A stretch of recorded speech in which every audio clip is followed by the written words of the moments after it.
Hi friends, welcome to our channel. Friends, వీడియోలో AP రాష్ట్ర వ్యాప్తంగా ఉన్నటువంటి డ్వాక్రా మహిళకి రాష్ట్ర ప్రభుత్వం శుభవార్త చెప్పిందండి. రాష్ట్రంలో వీరందరి ఖాతాలో కూడా రాష్ట్ర ప్రభుత్వం ఈ యొక్క 4 పథకాల ద్వారా డబ్బులు అయితే జమ చేయబోతుందండి. ఈ యొక్క 4 పథకాలు కూడా సంక్రాంతి పురస్కరించుకుంటే అయితే రాష్ట్ర ప్రభుత్వం తీసుకురాబోతుంది. ఈ యొక్క క్రిస్మస్ నుంచి కూడా స్టార్ట్ చేసుకుంటే అయితే ఈ యొక్క పథకాలు అయితే వస్తున్నాయండి. ఏ పథకాలు రాష్ట్ర ప్రభుత్వం తీసుకొస్తుంది అనే విషయాన్ని అయితే వీడియోలో క్లారిటీగా ఎక్స్ప్లెయిన్ చేస్తాను. వీడియో స్కిప్ చేయకుండా లాస్ట్ వరకు చూడండి. అదేవిధంగా డ్వాక్రా మహిళ ఎవరైతే మొదటిసారి మన ఛానల్ విజిట్ చేశారో తప్పకుండా సబ్స్క్రైబ్ చేసుకుని ఫాలో అవుతుండండి. ఎందుకంటే రాష్ట్ర ప్రభుత్వం నుంచి ఎప్పుడు ఏ చిన్న అప్డేట్ వచ్చినా సరే నేనైతే మీకైతే జెన్యున్గా ఇన్ఫర్మేషన్ అనేది అందిస్తానండి. కాబట్టి తప్పకుండా మన ఛానల్ అయితే సబ్స్క్రైబ్ చేసుకుని ఫాలో అవుతుండండి. ఇక ఏపీ రాష్ట్ర ప్రభుత్వం రాష్ట్రంలో స్మార్ట్ రేషన్ కార్డులు అయితే అందరికీ కూడా పంపిణీ చేస్తుందండి. ఇంకా ఎవరైనా తీసుకోలేదు అంటే కనుక కంపల్సరీ తీసుకోండి. స్మార్ట్ రేషన్ కార్డు అనేది సంక్షేమ పథకాలకి అయితే చాలా ఇంపార్టెంట్ అండి. స్మార్ట్ రేషన్ కార్డు ఉన్న వారికి మాత్రమే సంక్షేమ పథకాలు అయితే వస్తాయండి. ఇక రాష్ట్రంలో చూసుకుంటే కనుక ఒక స్మార్ట్ రేషన్ కార్డు ఉండి, ఆధార్ కార్డు ఉండి, అదేవిధంగా మీ దగ్గర caste income date of birth certificates ఉంటే కనుక ఈ డ్వాక్రా మహిళలు ఎవరైతే ఉంటారో డ్వాక్రా మహిళలు కూడా సంక్షేమ పథకాలు అయితే మీరు అప్లై చేసుకుని ఈ యొక్క సంక్షేమ పథకాలు పొందడానికి అయితే అర్హులు అవుతారండి. ప్రధానంగా చూసుకుంటే కనుక రాష్ట్ర ప్రభుత్వం రివాల్వింగ్ ఫండ్ అని చెప్పేసి డ్వాక్రా గ్రూపుల్లో అయితే డబ్బులు అయితే 15,000 అయితే జమ చేస్తుందండి. ఒక 15,000 అనేది వారికి లోన్లు పొందడానికి అయితే ఉపయోగపడతాయండి. అదేవిధంగా ఈ యొక్క డబ్బులను కూడా వీరైతే తీసుకుని వాడుకోవచ్చు. కానీ 10 మంది సభ్యులు ఉంటారు కాబట్టి ఈ రివాల్వింగ్ ఫండ్ అనేది డ్వాక్రా గ్రూపులను చాలా వరకు అయితే ఉంచేసుకుంటారు. చాలా వరకు తీసుకోవడానికి అయితే ఇష్టపడరండి. ఈ డబ్బులు ఉంటే కనుక వారికి అయితే ఇంకా ఎక్కువ లోన్స్ పొందడానికి అయితే అవకాశం అయితే ఉంటుందండి.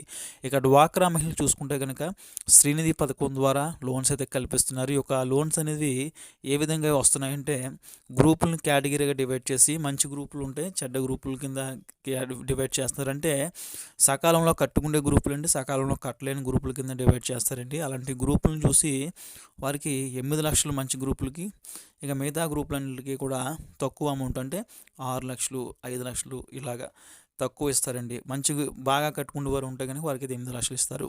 ఇక్కడ ఈ లోన్కి అనేది ఇన్సూరెన్స్ కూడా చేస్తున్నారండి. అంటే సదరు డ్వాక్రా మహిళ ఎవరన్నా కనుక కట్టలేకపోతే ఏమన్నా అవుతే కనుక ఆవిడకి ఆ ఇంట్లో వాళ్ళని కూడా ఎవరిని వెళ్ళి అడగరండి డబ్బులు కట్టమని. ఆ యొక్క లోన్ అనేది క్లోజ్ చేసేస్తారు. మిగతా వాళ్ళు కట్టుకుంటే చాలు. ఈ రకంగా వారికి ఇన్సూరెన్స్ కూడా ఈ యొక్క లోన్కి సంబంధించి అయితే కల్పిస్తున్నారు. శ్రీనిధి పథకం ద్వారా ఈ యొక్క లోన్స్ అయితే ఇస్తున్నారండి డ్వాక్రా గ్రూపులకి. సో అదేవిధంగా ఇంకా మిగతా సంక్షేమ పథకాలు కూడా వస్తున్నాయండి. ఎన్టీఆర్ విజయలక్ష్మి పథకం ద్వారా 2 లక్షల లోన్ అయితే పావలా ఇంట్రెస్ట్ పైన ఇస్తున్నారు. ఎన్టీఆర్ కళ్యాణ లక్ష్మి పథకం ద్వారా చూసుకుంటే కనుక పావలా ఇంట్రెస్ట్ పైన ₹1,00,000 అయితే కల్పిస్తున్నారండి. ఈ 2 పథకాల ద్వారా 3 లక్షలు అయితే డ్వాక్రా మహిళలు ఎవరైతే ఉన్నారో వారైతే లబ్ధి పొందుతారండి. ఇక దీంతో పాటే చూసుకుంటే కనుక రాష్ట్ర ప్రభుత్వం 0 వడ్డీ పథకాన్ని కూడా అమలు చేస్తుందండి. 0 వడ్డీ పథకం ద్వారా అప్ టు 20 లక్షల లోన్ తీసుకుంటే కనుక ఒక గ్రూపు 10 లక్షల పైన ఇంట్రెస్ట్ మొత్తాన్ని కూడా ఈ యొక్క 0 వడ్డీ పథకం ద్వారా మాఫీ చేయడం అయితే జరుగుతుందండి. ఈ రకంగా బెనిఫిట్ అయితే డ్వాక్రా మహిళకి అయితే ఉంటుందండి. సో రాష్ట్ర ప్రభుత్వం ఈ రకంగా అయితే ఈ యొక్క డ్వాక్రా మహిళలు ఎవరైతే ఉన్నారో వీరికైతే ఈ యొక్క 0 వడ్డీ పథకాన్ని అయితే అమలు చేస్తుందండి.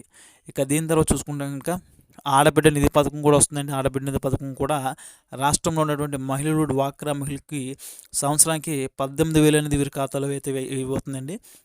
ఈ 18,000 అనేది రాష్ట్రంలో ఉన్నటువంటి ఎస్సీ, ఎస్టీ, బీసీ మైనారిటీలు ఎవరైతే ఉన్నారో బిలో పవర్టీ లైన్లో ఉన్న మహిళలు, స్మార్ట్ రేషన్ కార్డు కలిగి ఉన్న మహిళలందరూ కూడా ఖాతాలు అయితే రాష్ట్ర ప్రభుత్వం ఈ సంక్రాంతికి అయితే ఖాతాలో జమ చేయబోతుందండి. దీంతో పాటే కానుకలు అయితే కిట్లు అయితే పంపిణీ చేస్తున్నారండి. కానుకలు కిట్లు అన్నీ కూడా వీరికైతే పంపిణీ చేయడం జరుగుతుంది. ఈ కానుకలు కిట్లు అంటే ఇక్కడ చూసుకుంటే కనుక ఎవరైతే స్మార్ట్ రేషన్ కార్డు కలిగి ఉంటారో వారందరికీ కూడా పంచదార, అదేవిధంగా గోధుమలు, చింతపండు, నూనె, ఇక బంగాళాదుంపలు, ఇక అదేవిధంగా బెల్లం ఇవన్నీ కూడా ఉంటాయండి. నిత్యావసర వస్తువులన్నీ కూడా కలిపి ఒక కిట్ కింద రెడీ చేసి అయితే ఇస్తారండి. సో ఈ కిట్లు కూడా రాష్ట్ర ప్రభుత్వం పంపిణీ చేయబోతుందండి. ఒక క్రిస్మస్ నుంచి స్టార్ట్ చేసుకుండి సంక్రాంతికి అందరికి కూడా పంపిణీ చేయబోతున్నారండి. ఈ రకంగా ఈ స్కీమ్స్, ఈ యొక్క పథకాలు ఇవన్నీ కూడా మొత్తం ఈ కానుకలన్నీ కూడా రాష్ట్ర ప్రభుత్వం పంపిణీ చేస్తుందండి.